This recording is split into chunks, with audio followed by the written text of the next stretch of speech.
everyone. On this episode of Metro Focus, we're visiting DC Dazzlers with trips to Eastern Market, Union Kitchen, and a few points in between. We'll also talk about the launch of the new NH2 bus service, Metro's Youth Advisory Council, and we'll also share a few safety tips and other things that passengers could use during this safe track environment. Thank you, and enjoy this episode of Metro Focus. Well, today we're here at Union Kitchen with Cullen Gilchrist, CEO of Union Kitchen, and we're going to learn a little more about what they do in this collaborative cooking space. Hi, Cullen. How are you? How are you doing? Nice to meet you. Well, tell us about this wonderful space you have for Union Kitchen. Absolutely. So Union Kitchen, we're here to build successful food businesses, and we do that with this facility. We have this one facility for a kitchen where we have members that use the space, and we manage that, provide them with opportunities to grow their business. And be successful. And we've been doing that for about 4 years. And we've had 200 companies we've worked with, the majority of which have been successful to some degree or not, which is pretty awesome. We layer that on with a distribution company where we're actually driving products around the city, going to Whole Foods and Moms and Yes, and then we actually have a grocery store ourselves. So tell me a little bit about collaborative production space and cooking space. That's a very innovative and interesting concept. Yeah, it's interesting. There is lots of kind of shared things around, right? There's shared office spaces, there's churches that have kitchens in them. For us, we saw that, and we saw an inefficiency in the way it's deployed to food businesses. We saw, can we manage a space that helps people not only have space, but focus on the things that they need to do to grow their business. So instead of worrying about, what's the electrical bill this month, we handle that. Instead of worrying about where do I get my linens and chemicals, we do that. And they can focus on how do I grow my business? How do I do this where in 3-4 years, I'm proud of it, I can send my kids to college, whatever it may be. Well, tell us a little bit about this specific space in Union Kitchen. How many employees work for Union Kitchen? Yeah, we have about 45 people that are in Union Kitchen right now. Certainly have grown since it was just me and the co-founder in 2012. And we're opening a new grocery store. We'll bring on another 20 or so people. We're excited for that. So you are located along New York Avenue, but tell us, how important is transit to a business like Union Kitchen and the collaborative space that's shared by many businesses here? Yeah, absolutely. Transit's incredibly important for food businesses because you have to bring in so much staff, and staff lives all over. You're bringing people that are in DC, but also in Maryland and Virginia. For us in New York Avenue, the additional bus lines that have been running since we opened have been incredibly useful for us. Otherwise, who can work here? Who comes out here to make the ice cream, to make the hot sauce, to run the food trucks? So buses have been incredibly important. I know a lot of people use trains to get to the bus if they're coming from outside the city, particularly Virginia. Our original location is right at the Noma Metro stop, and that's always been a draw for a lot of our folks. It's a hot spot in the city of DC. Yeah, it's easy. It's easy for staff to get to. So a lot of our businesses, they want to stay at the Noma location because of the ease of access, because of the Metro is right there. Well, tell us a little bit about some of the work you do throughout the region with Union Kitchen.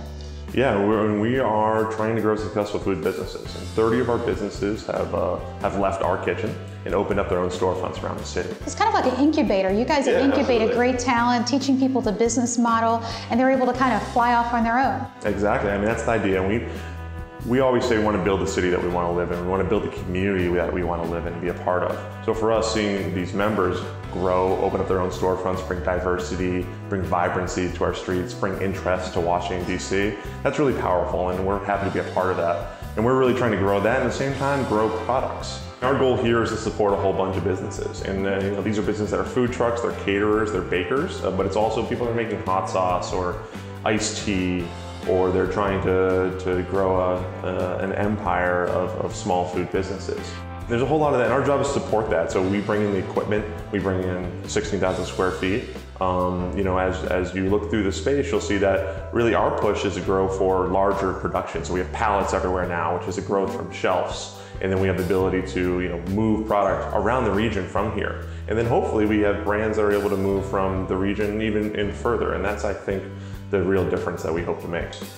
I want to ask you another question about just how do you manage all the operations? Like when you're open, what are your hours of operation? How do people get more information? Tell me, because this seems like this is a 24-hour operation. What are the hours for Union Kitchen? Yeah, we are 24/7. We have, we're a gym that doesn't close for food businesses. You come here and you grow your business. If you want to be here all day, every day, fantastic. And we see that as incentivizing people. They're not paying more to be here more often.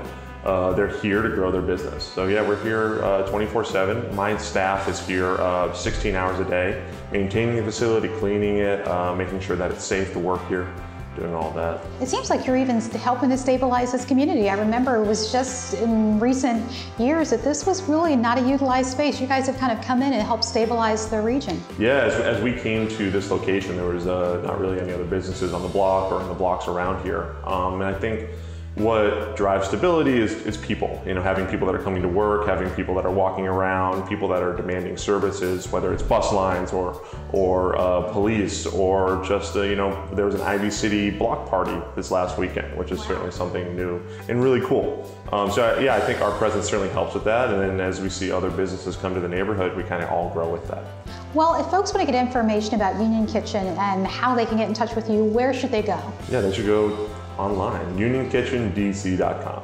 I also hear that you guys have a mean Instagram following, so what's going on the gram? Yeah, well, we have a wonderful team that's putting up lots of photos about our members, Union Kitchen DC, at Union Kitchen DC as well. For there, we're just trying to highlight all the cool things that our cool members are doing. And so if there are businesses out there and they're looking to grow and get that kind of being taken under their wings, should they reach out to Union Kitchen? They absolutely should. That's what we're here for. If they want to be a successful business, we want them to be working with us. Well, thank you so much. I appreciate the time, and I have really enjoyed visiting the space. Yeah, this is great. Thank you so much. Look up Union Kitchen. It's a wonderful asset and DC delight.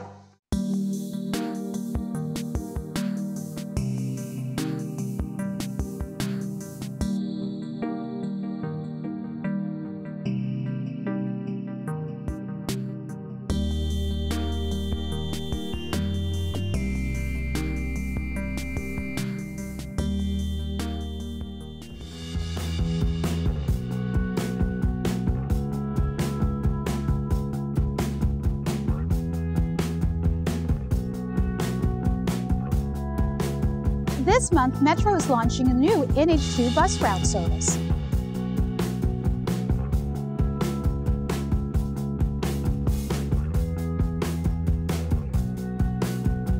The service will run from the King Street Metro Station in Northern Virginia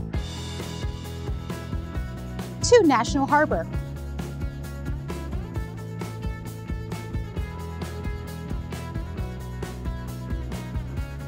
Providing an important connection for commuters, visitors, and tourists alike.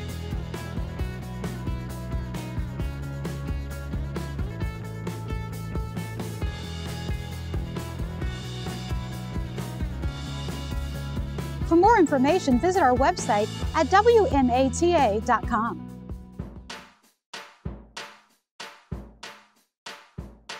Hi, my name is Barry Margison. I manage Eastern Market for the District of Columbia's Department of General Services. And it was created as the fresh food hub for the eastern part of the city, and it remains that way today. Eastern Market is primarily a fresh food market. If you're not familiar with Eastern Market, we have 2 butchers, a fishmonger, a dairy, a florist, etc. within the market. The outside of the market on the weekend becomes alive with an outdoor market with arts and crafts vendors, a farmer's market, antique sellers, fair trade sellers, and prepared food sellers. Some vendors have been at the market for 30 years. Others come in and out. It depends a lot upon the products that they're selling, the success that they have at the market, and the rapport that they develop over time with the community and their customers. The vendors at Eastern Market come from all over. So we have vendors who walk to the market with their product. And we have other vendors who come 3.5 hours to the market. Many areas in Washington, D.C., it's difficult to find parking spaces sometimes. And being metro accessible means that more people can come to the Eastern Market, and more people who wouldn't be able to make it otherwise can get to the market. The metro is only a block away. The community has changed in the past years in this neighborhood, the Capitol Hill Eastern Market neighborhood, as it's changed in many of the neighborhoods in DC. And the Metro and Eastern Market have both impacted that. There are a lot of people who come to live in this community so that they can be next to Eastern Market and be next to the Metro. And then it's contributed to the growth of the community and the changes that we've seen over time. A lot of people are interested in the impact of the fire on Eastern Market. The market burned in 2007, and we had to close the market for 2 years. We moved the market across the street into a temporary structure, and we continued to have the outdoor market during that entire period. But this building that we're in right now was not inhabitable. And for 2 years, the DC government rebuilt it for $22 million. And they made it a fantastic market. It was all following the historical preservation guidelines to restore the market to its original beauty.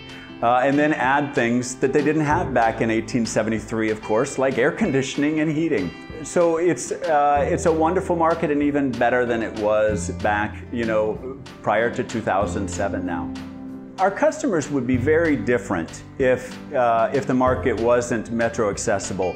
One of the important things about the market is that instead of having a thin strata of product, we have a broad range of products. So you can buy filet mignon, and you can buy picanha, and you can buy fantastic, interesting fruits and vegetables. But you can also buy here chitlins and pig's feet and hog maws and so on. A huge diversity of products, from the expensive to the less expensive. And all of our customers cannot get here by car. They don't have car in some circumstances, and so they get here by metro, and it's really important that they're able to do so. Hi, I'm Jonathan Bardzik. I've been shopping here at the market for 10 years, and 4.5 years ago started doing weekly live cooking demonstrations with great market fresh ingredients available every weekend. I'm at the market 3 to 5 days a week. Most weekdays I decide in the afternoon what I want for dinner, swing on by the market, pick up a few ingredients, and go home and cook. I really made a commitment to getting every ingredient, except for a couple pantry items, right here at the market. It's certainly important for the people living in the neighborhood, being able to come from work, jump off just a block away from the market, and get the ingredients you want to cook that night. It's a wonderful way to live your life. I think the other thing it does for the market is it continues to make this a really diverse DC destination. And so I see all walks of life, people from all parts of the city and outside the city, showing up here on the weekend for my demos and shopping here at the market.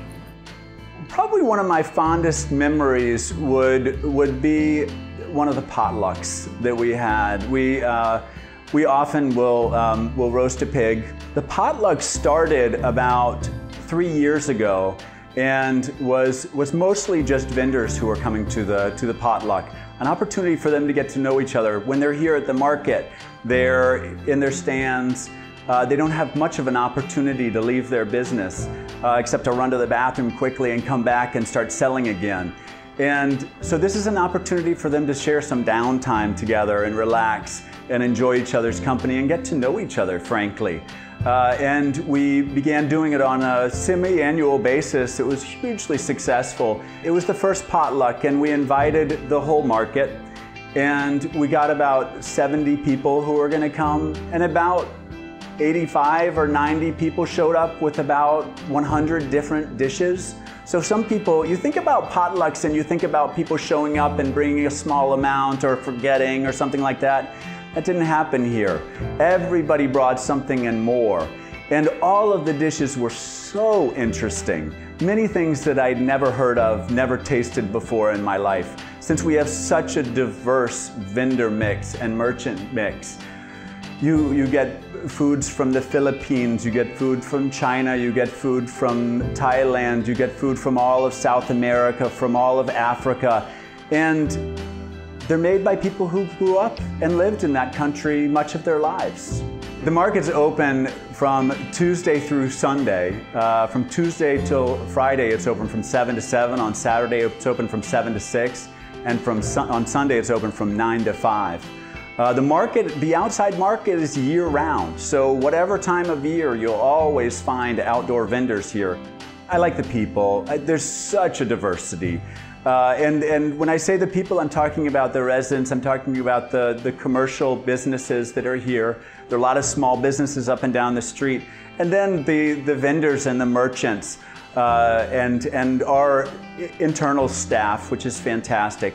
Everybody is so different from one another, and so they add so much, each of them adds so much to the community.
Well, hello, DC. We're here in historic Southeast DC at Capitol Hill Crabcakes with Horatio Davis. Yes, we are. Oh my gosh, everybody knows you as Ray. So tell me, Ray, why and when did you begin Capitol Hill Crabcakes? Because as a Baltimorean, when you say crabcakes, I'm there.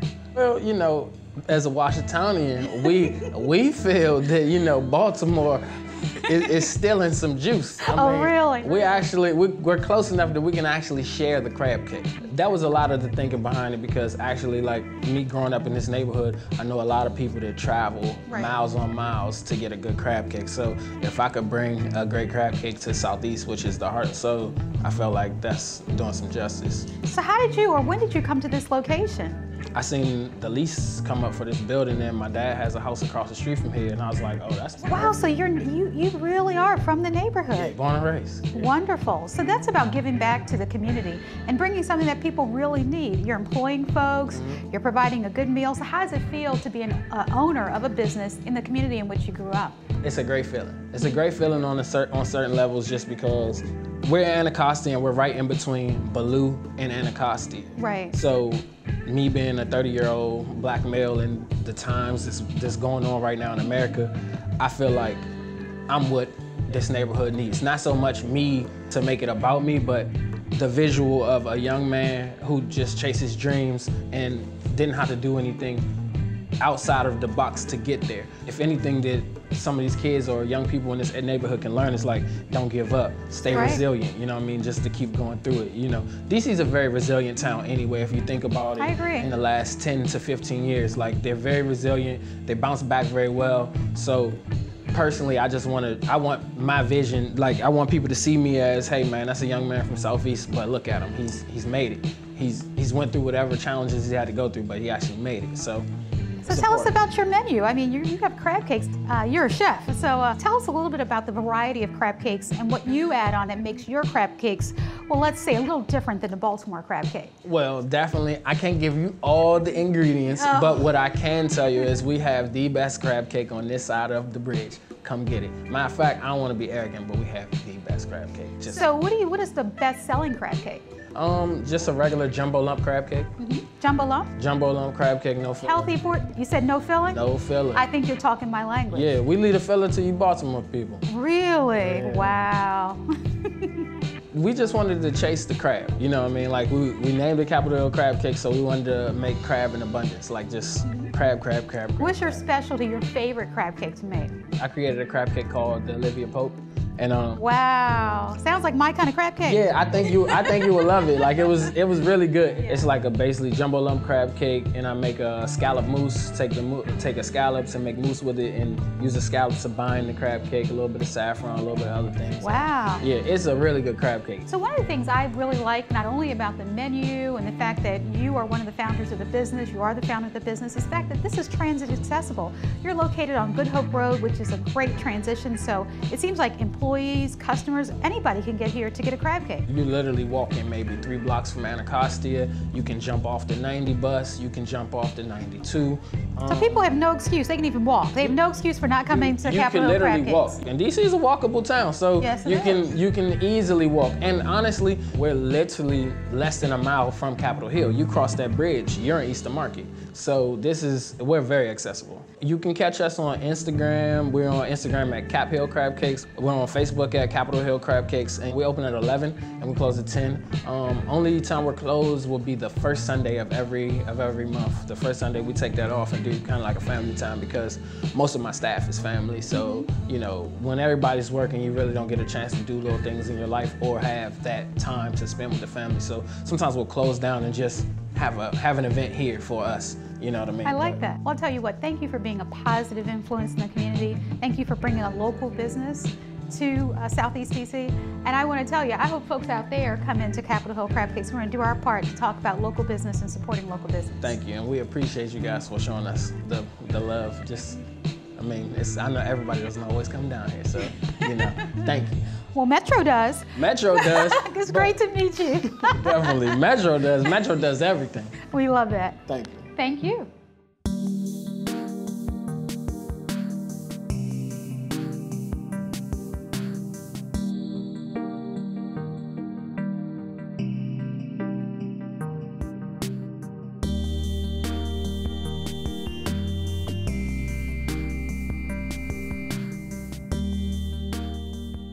Metro riders, it's time to make your selection. Select Pass has 7 new fare options that can save you 20% or more on your monthly Metro travel. Find the Select Pass that's right for you at wamata.com/selectpass.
Youth riders are very important to Metro.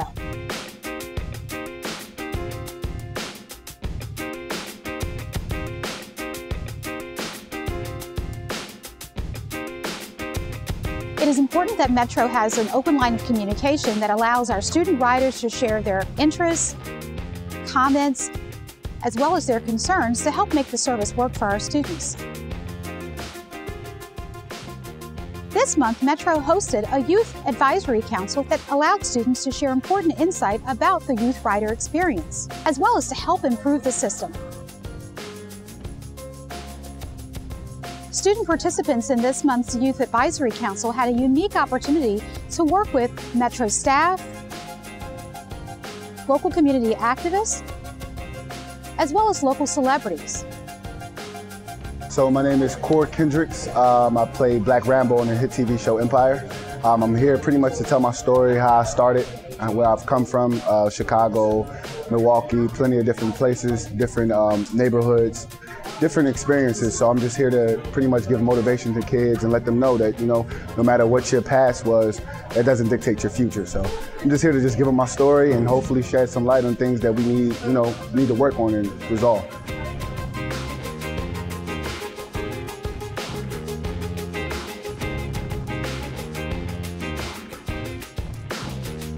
Hey, my name is Clarence McNair. People call me KD. I'm here to support the Metro. It's an honor, it's a privilege to be here today to speak to the youth. It's going to be an exciting day.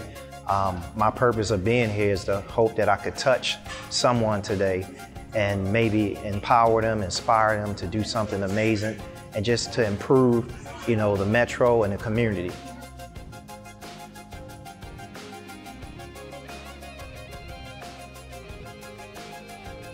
My name is Rashad Mills and I'm a motivational speaker, and I'm elated to be here at this event, Stand Up for Peace, and discuss with the young people the issues that are affecting them on the Metro systems in which they ride in a day in and day out basis. So I'm just excited about that and hopefully promote some kind of change.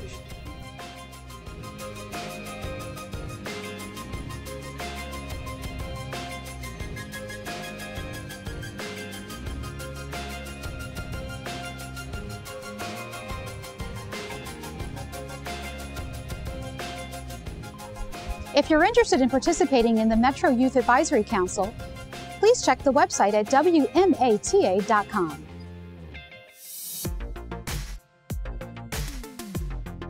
I'm Metro Transit Police Chief Ron Pavlik. Transit police officers work together every day to keep you safe because you are our first priority. I'd like to discuss some steps you can take to protect yourself while using Metro. First, never run for a Metrobus or Metro rail car. If you ever see suspicious activity or dangerous behavior in the Metro, please report it immediately to Metro Transit Police at 202-962-2121, or you can text us at MyMTPD. In the event of emergency, please use the emergency intercom located at the end of every rail car, or use the emergency intercom located on every platform. Never hesitate to ask a transit police officer for assistance, because we're here to protect you. We are honored by the trust you've placed in us, and we look forward to working with you each and every day to protect you while using Metro.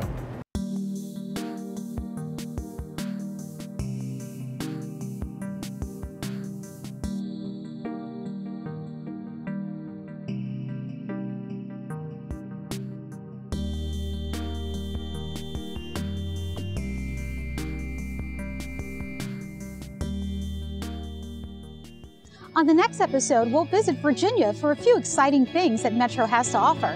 Thank you for joining us.